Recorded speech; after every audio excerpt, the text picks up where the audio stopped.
Arthur Coblenz Dallas was born on the 27th of February 2075 in Wolf Point, Montana, in the US. Eventually, he would become the captain of the US CSS Nostromo, where he would be involved in the horrific events of the Xenomorph encounter with himself and his crew after investigating a strange signal of unknown origin from the planet LV-426.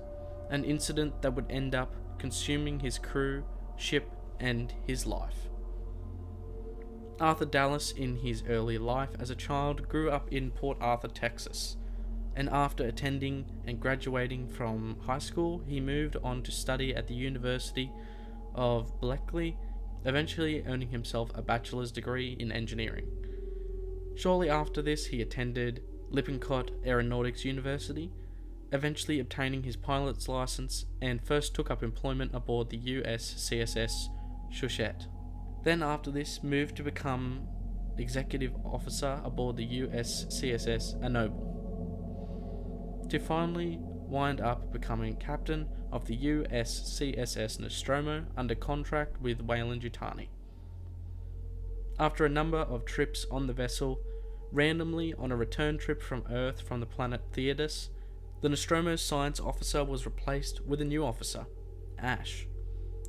Dallas, while not having a direct problem or prejudice towards Ash, struggled to understand why a quite sudden and unreasonable explanation for his existing officer's replacement without going through him first, as he saw this as a disruption to the crew, and he detailed his thoughts along with his report to Sevastopol Station that was then transmitted back to Earth. After which the crew and himself re-entered hypersleep. Dallas and the rest of the crew awaken and ready themselves for their return to their homeworld Earth. However, while checking the main computer system mother, Dallas discovers that they have dropped out of FTL early, as a strange signal has been detected and called for investigation. Dallas shortly after, with pain, announced, with anxiety in his voice, the aspect of the dangers involved with the diversion as he addressed the crew that they would have to investigate the signal, to which Parker and Brett show him great resistance, as they wish to continue home as soon as possible. However, Dallas and Ash assure them of the fact that if they were to leave for Earth without investigating, then the crew would experience a forfeit of all their shares in the Weyland-Yutani company. This is enough to entice them to halt their complaints for the time being. After a rough and damaging landing on the harsh world of LV-46, Dallas leaves the ship under the command of the crew member Ellen Ripley, as crew member Lambert and Kane and himself don spacesuits and venture into LV-46's toxic atmosphere in order to track down the source of this signal. Eventually, after what seemed like hours of slowly making their way through the strange outcroppings of rock across the planet's surface, they saw it. Before their eyes was a massive alien structure. Dallas presumed it to be a ship, but he couldn't be certain. It was not like anything he had seen before. Once they made it to the ship, they entered through an oval opening in the ship's outer hull, whilst sending all these events in video form back to Ash aboard the Nostromo, who was constantly monitoring their progress. They eventually make their way into the ancient-looking ship. Dallas and the others pace their way slowly and cautiously along curving corridors that appeared to be of organic design. After some time, they came upon an opening in the hallway, and the three walked into the darkness. A large and cavernous room surrounded them. At the center, a massive, uplifted structure that rose far above them. It wasn't until they edged ever closer that they saw its colossal being. Its appearance indicated it to be a long-dead alien organism that showed signs that it had grown into or out from its chair. Dallas marvels at the sight and begins speculation on how old the creature could be. Along with his curiosity also came fear, as they saw that something had killed the creature by bursting through its chest area. Soon after, the crew discover a hole in the flooring of the platform they had been standing on, and eventually decided to send someone down to investigate. This someone turned out to be crew member Kane. Via a winch system, Kane descends into the catacombs. Dallas awaits Kane's report of the area, as from the top of the hole there was very little to no visibility. Dallas hears Kane fall, and then hears him report that there is an array of egg-like objects below, surrounded by a blue static mist.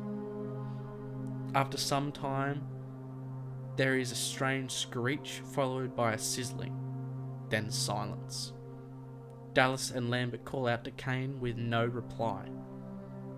Quickly they winch him up, and to their utter shock, Kane was unconscious with a strange alien parasite attached to his face.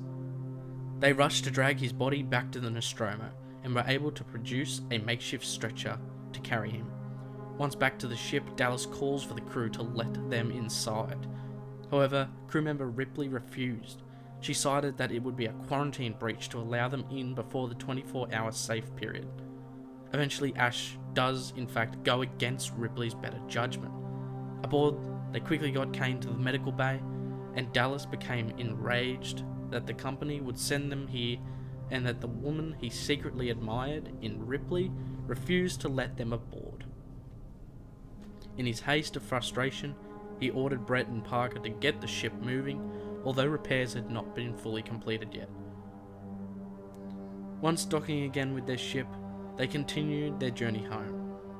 Arriving in the infirmary with Kane, the group is met by Ash, and the other remaining crew accumulate in the hall.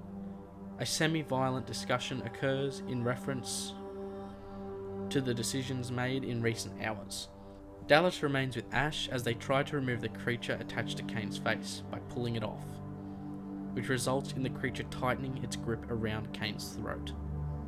Dallas and Ash put Kane under a scanner, and Ash reveals to Dallas that removing the creature by any means may in fact kill Kane. Scared of its intentions, frustrated and angered with the circumstances, Dallas orders Ash to make the attempt, stating that he would take full responsibility for the procedure's results. Their final attempt to remove the creature involved trying to cut the creature from Kane's face.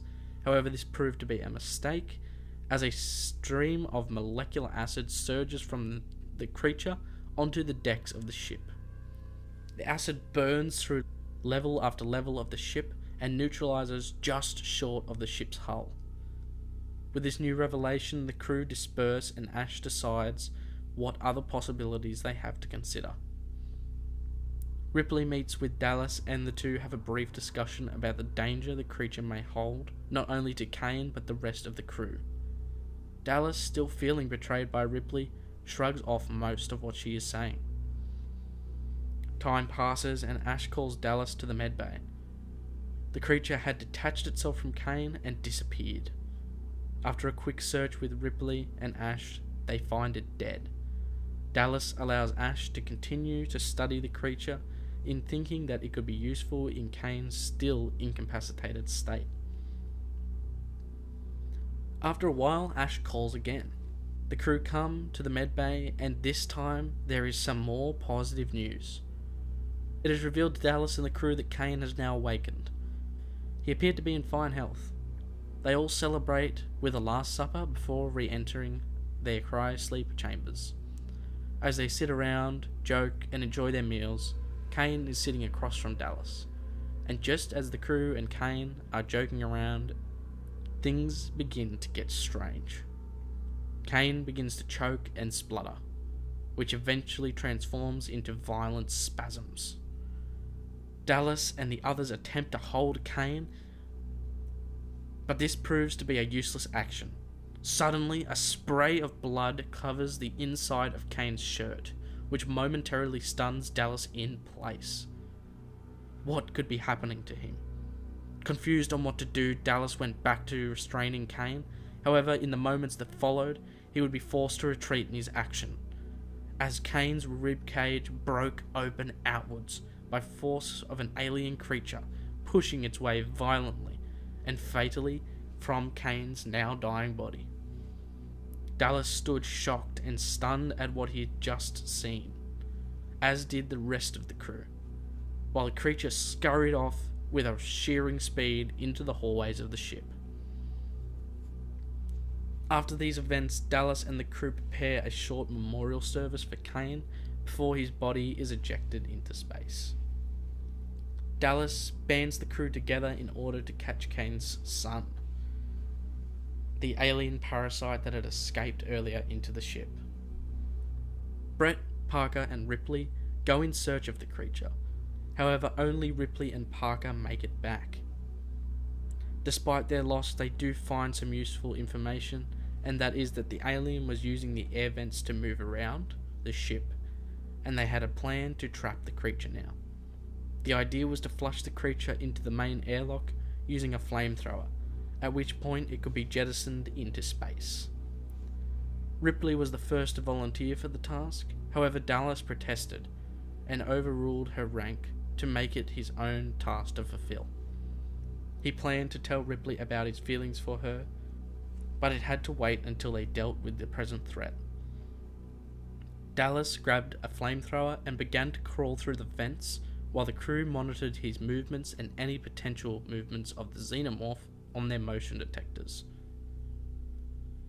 As he moved further and further from the crew, he ordered Ripley to close all air shafts behind him, preventing the creatures appearing from behind him and catching him off guard.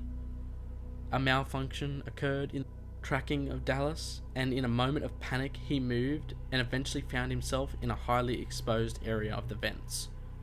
Once crew member Lambert got the device working properly again, they saw that the alien was now fast approaching Dallas. In his fear, he again panicked and fled down a ladder despite Lambert's warnings to get back the way he came. Dallas began firing his flamethrower up and down the vents, above and below him sporadically. The cries from the crew almost didn't register with him, as he was becoming more and more stressed. The last words Dallas would hear from Lambert were that the creature was right on top of him. The alien creature was successful in ambushing Dallas, attacking him from behind.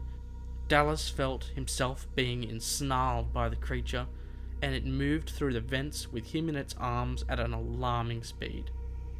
His communicator was lost, and so the only noises he heard was the creature's rapid grabs and taps on the walls of the vents as it fled with him in tow.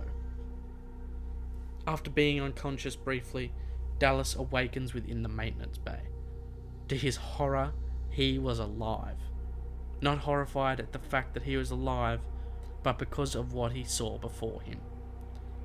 Dallas couldn't move. He was trapped in a slimy silicon resin. He felt the structure draining his energy, as he felt ever weaker and weaker with every passing second. The true horror came when he looked up to the opposite side of the room to see Brett's body. Brett had been killed during the search for the creature. However, like Dallas, he was cocooned here. Brett had been here far longer, and his body was becoming translucent and was changing in place within the cocooning resin, almost transforming him. In that moment, Dallas knew his fate. He could feel the resin leaching at every surface of his body. As the pain grew, too did his inability to stay awake. He felt weaker and weaker and eventually slumbered off. Later, Ripley would discover Dallas, who at this point was beginning to become translucent like Brett in previous hours. And at this point, Brett was part of the way of becoming one of the creature's eggs.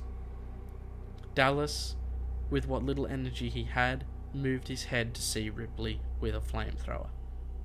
Using his last breath, Dallas begged for Ripley to end his life and the agonizing process, forcing his metamorphosis. Ripley begins to cry as she raises her weapon and fires at Dallas, killing him in the process, but also putting an end to the horrible suffering he was being subjected to. Dallas was a laid-back and caring individual who could also become quite annoyed at circumstances. He self-acknowledged that he was prone to making questionable decisions, and this even would lead to his downfall.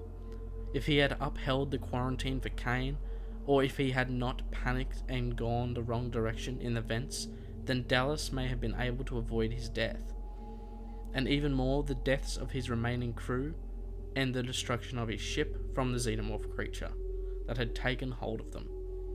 However reckless Dallas could be, he would back each of his decisions with bravery and courage, and did do his best to ensure that his crew would remain safe, shown primarily when he refused to let anyone else venture into the ventilation shafts and offered to go himself. Dallas had feelings for Ripley, and this caused him much frustration while trying to make decisions he thought were the right ones. But that's basically it for this video, guys. If you do have a question or something to add on the topic of Dallas or anything else, just please leave it down in the comment section. If you enjoyed this video, please leave a like. If you'd like to stay up to date with everything we're doing here on the channel, please subscribe and become a Patreon to gain access to behind the scenes and early content for video production. And that's basically it, guys. So I'll talk to you guys in the next one. Peace.